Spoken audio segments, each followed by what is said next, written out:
Tune in to Twin Tiers Sunday this Sunday to learn more about Casa of the Southern Tier. We have Amy Plumley. She's Executive Director of Casa of the Southern Tier. You're going to want to tune in. There's some dancing and fun.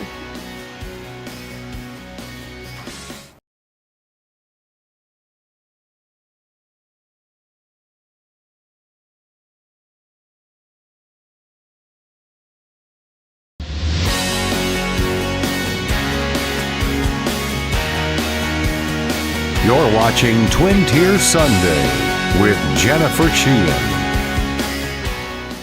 Thank you for tuning in to Twin Tiers Sunday. I'm Jennifer Sheahen. Today we're going to be speaking with Casa of the Southern Tier, an organization that not only helps abused and neglected children in the Southern Tier, but around the country. Members of the community step up every day to help these children, hoping that the work they do can save a child from getting lost in the foster and family court system.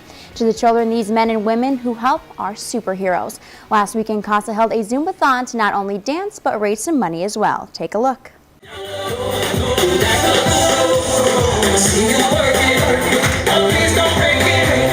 They called on all superheroes to come out and be a superhero for an abused child. Anything for the children, and it's a great cause. Casa of the Southern Tier held its annual Zumbathon to raise money and, of course, dance. My neighbor next door came, and she's never Zumba before. And then we have the seasoned ones in the front row. 11 Zumba teachers came out to instruct a room full of vibrant dancers who were all there to groove for a cause. Their government funding has been cut, and so we are trying to help fill that gap with what they used to get from the government and now what we are able to help them achieve by raising money for a very good cause to help the children of the Southern Tier. A court-appointed special advocate volunteer is a trained citizen who is appointed by a judge to represent the best interests of abused and neglected children in family court. The CASA program provides children with a CASA volunteer who speaks for that child in court.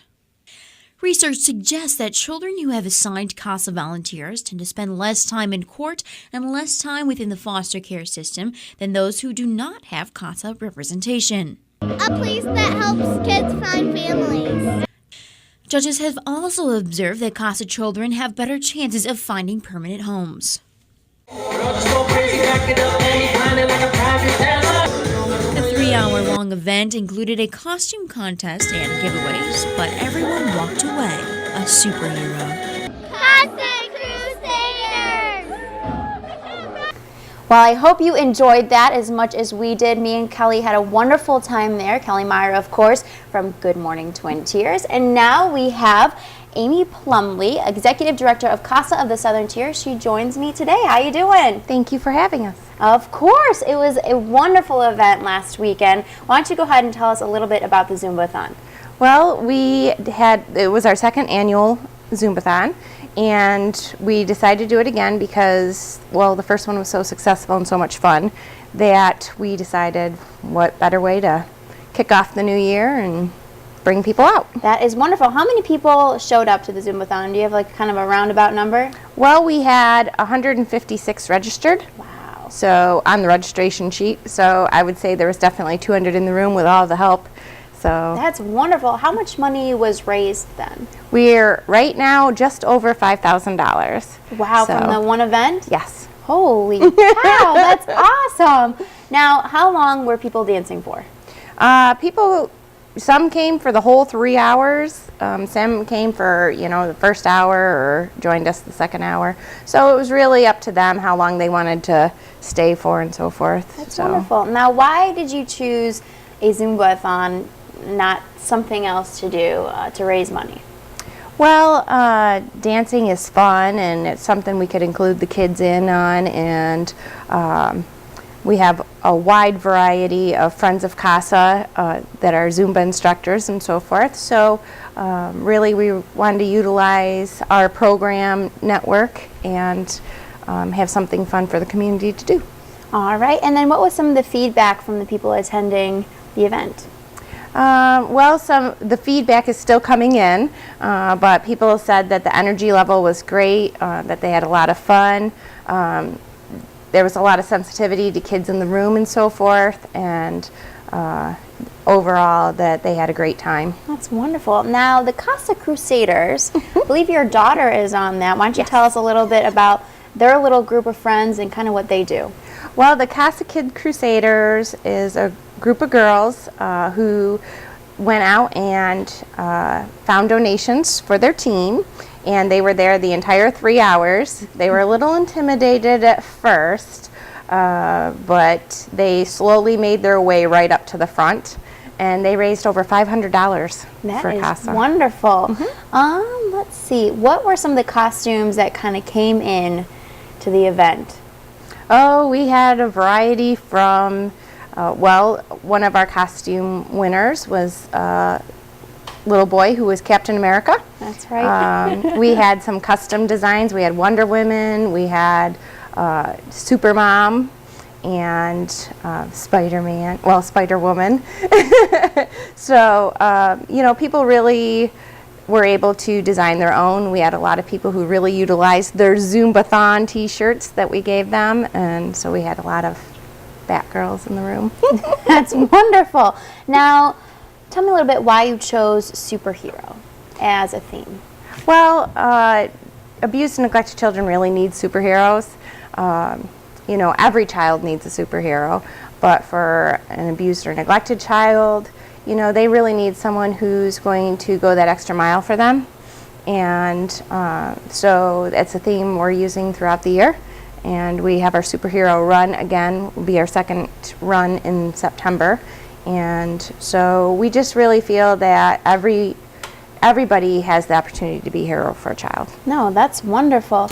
Now, the instructors, where did they kind of all come from? Or is it just from one group, like a Zumba teachers group, or where did they come from? Well, Jennifer Spencer is our Zumba, I call her our Zumba queen, and she was able to connect people to do our Zumbathon.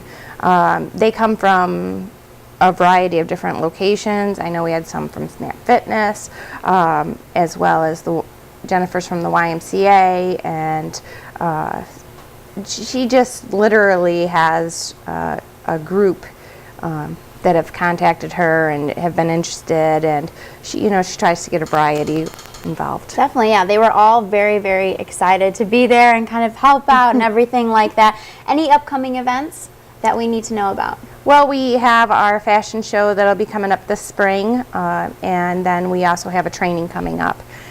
We have also, not too close, but our superhero run will be in September. Beautiful. All right. Well, right after the break, we're going to learn a little bit more about Casa's history, not only how it's a nationwide organization, but how it got started in the Southern Tier, and a little bit more about what the children and the volunteers go through. So we'll see you right after the break. Twin Tier Sunday will return in a moment.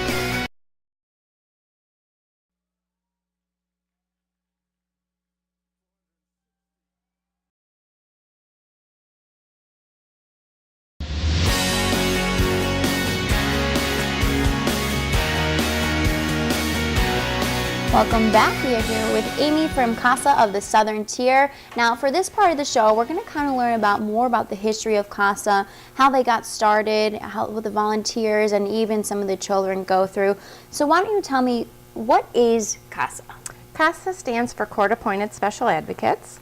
Right now we're Casa of the Southern Tier. We originally started in 1989 in Chemung County, and then we expanded in Schuyler County in 1993, and then Steuben County in 2003. Wow. So we cover the 3 counties, and our program, what we do is we recruit volunteers to advocate for a child in family court. So there's a variety of different things that our volunteers do for that, but that's what it is. The volunteer's role is to try to get that child permanency as quickly as possible. Now, can you tell me maybe an example or a case, obviously not a specific name or anything like that, of a child that has kind of gone through and had a Casa advocate with them? Mm-hmm. Can you tell me their story? Well, we had one little boy who started with Casa Well, actually, he didn't start with Casa. He started in the court system, and he was abused by his mother, and she had lost her parental rights. And during that time, the judge assigned a Casa volunteer to be involved. His Casa was involved for 4 years. Wow. Yes, very long time. And his mom had lost his rights, and his dad had not been in the picture previously. And through this little boy's experience, he had been in 6 foster homes before Casa and remained in 2 before going home during our time with him. And he was able to return to his dad. Oh, wow. And his dad actually had no connection with him prior to Casa being assigned, and had come into his life and started developing a relationship slowly through visitation and then overnights and so forth, and till the court felt that it was appropriate for him to be reunited with his dad. That is wonderful. Now, what did the volunteer have to do in the process of all of this? How did they assist?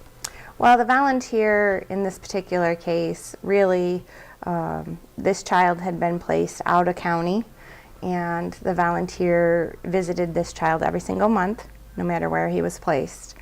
He had contact with him every single month. He contacted the schools, doctors, anyone who was involved. And when he had first started, the volunteer had started, he had determined that he had a whole list of medications that this child was on. And he was actually in a smaller class setting. I think it was a 611 class. And he got all this information together and put it in a court report. Well, he had reached out to the doctor and said, "Can you tell me what these medications are? There's a huge list here." And one of the benefits of his Casa was he took the time to figure out what all these medications were and so forth, and the doctor had determined that he was on medications that were a reason for the other medication. Oh, So wow. because there are so many different people involved in prescribing medications, these weren't all coming from one person. So his list went down to 4 medications. That is crazy. Yeah. So the volunteer really almost becomes like an intern, almost parent at some points when they step up and kind of go through this process. Now, you said 4 years. What was the longest a volunteer spent with a Casa child that you can think of? Well, we had one volunteer was involved for 11 years. And the level of involvement changed throughout that time, but it was a very special needs child, and the volunteer followed that child to adulthood. Oh, And wow. So That's wonderful. that child was in our system until 21, and so she made sure she had contact. He was in a state home, and because there was not a permanent family for that child, she stayed connected. Okay, so that definitely is a case where they follow through, they show the kid, what is coming, kind of makes their life easier. What would happen if the Casa volunteer wasn't involved to these kids? Well, I can tell you for sure for the little boy that we are involved in, he definitely probably would still be in foster care if his volunteer did not assist in checking out where dad is and what dad's doing, and he certainly probably would have been medicated for many more years. One little tidbit about that little boy is he went from a special class to a mainstream class throughout this period.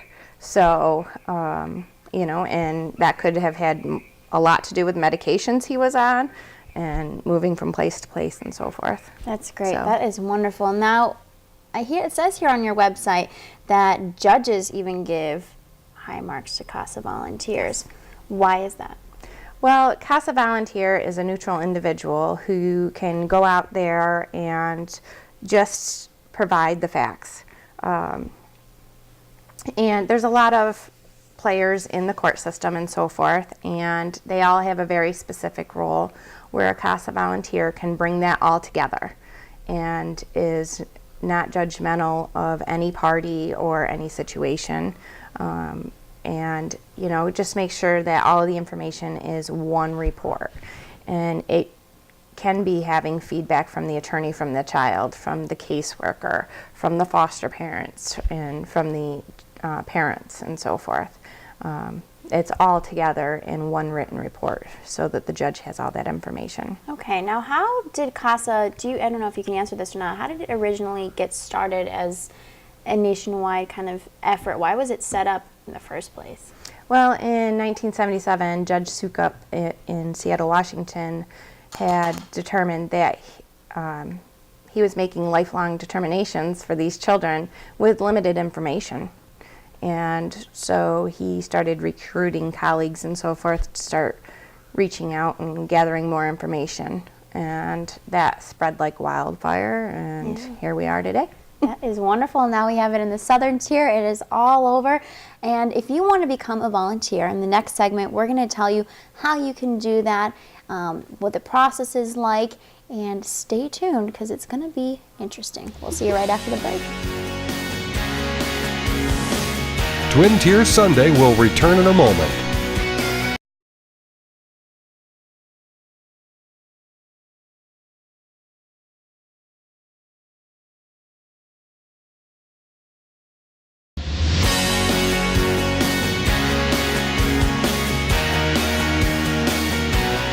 Welcome back. Amy is still here from the Casa of the Southern Tier. She's going to tell us a little bit now about volunteers, how you can get involved, but I believe she has one more story, a special one that she wants to tell us about that involves multiple children and a case. Well, we have a case with 7 kids in that in the family, and we had 2 very dedicated volunteers assigned to that because of the number of children. They started off in 5 different placements, and right now they're in 3 different placements. The Casa volunteer was able to look at the needs of the kids and talked to several different parties and to get these kids back together.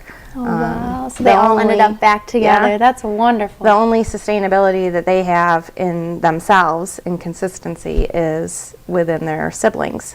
So they're in three different placements, but they're very close demographically and geography-wise, so that they can have more visitation and be involved with each other more. That's wonderful. So that took a lot of volunteer courage, might, coming together, knocking their heads together in order to make that happen. Now, why don't you tell me a little bit about how to become a volunteer? Well, we have different roles in Casa. We have the Casa advocate, which is referred to as Casa volunteer, and that is the role that assists kids directly in trying to find permanency. In order to be a Casa volunteer, you have to be at least 21 years of age. You have to do the training course, which we have one starting in March. And then you also have to go through background checks and an interview process. Okay, now tell me a little bit about what the course is like. I know I had some questions from people in the community on, if I go to the course, so what is it going to be like? Is it going to be difficult? Am I going to be able to complete it? Right. Tell me a little bit about that. Well, it's called a flex training. It's kind of like an online college course. We have some classroom setting and so forth, but then there's an online portion that has videos and information, and it has a discussion board and so forth. So it's very much like a college course. And you also have the support of staff to help walk you through it and so forth. We have some volunteers that do not feel like computers are their strong point. So we've been able to meet with them and walk them through that and so forth, and make sure that they're able to do that. Now, are there tests at the end of the course, or is it just kind of like a learning experience? No, there is definitely not a test. What it is, we gauge what you got out of that based on the discussion boards and the in-class participation. So we really try to look at, how volunteers handle situations and so forth. We have vent sessions. We talk about volunteers not putting their judgments in on a case. And, it's human nature to have an opinion and so forth. So we talk about how there's appropriate time and a place and how we can gauge that for your own volunteer success. Now, if somebody wants to apply, and it's kind of a strict process, what do they have to, you don't just kind of pick anyone. So how do you guys judge on who gets to become an advocate and who doesn't? Well, there is an application process, and our applications are available on our website. And then you can call for an interview. We really enjoy doing our interviews prior to the training. We have a whole day set aside for February 18th, but if you're not available during that day, then we certainly try to make other arrangements. And you definitely have to have an interview before the training process ends. Now, there's a background check and everything included in that. So these are really just good members of the community out there helping these kids. Now, do you have a certain example of a volunteer that got into this and had a great experience, or maybe if he experienced and came out? Can you give me kind of a story of them? Well, I can tell you that some of our board members have been Casa volunteers, and so they've started the process and have enjoyed it so much that they want to continue with Casa, but maybe their time commitment has changed. The amount of time that a volunteer gives is really important to the role. If they're assigned to one child, that may look like 6 to 10 hours a month versus a sibling group of 6 would definitely take more time. They're looking at 20 to 30 hours a month. So they're spending 6 to 10 hours, maybe even more with a kid a month. What have you heard? What do they get out of it, or how do they feel about giving back to the community in this way and kind of seeing and helping a child? Well, every volunteer has said it's a challenging role. There's no doubt about that. You are working with several different parties in the community, and it's an eye-opener. And the feedback is that they did not expect the system to be this slow. We talk about that throughout the training the whole time. But the volunteers that have come out of it say that even though it's challenging, it's been rewarding. And that, we have volunteers that have been with us for 8-10 years, and they wouldn't be there if they didn't feel like they were up to that challenge. Yeah. And so I think it's definitely something individualized. Wonderful.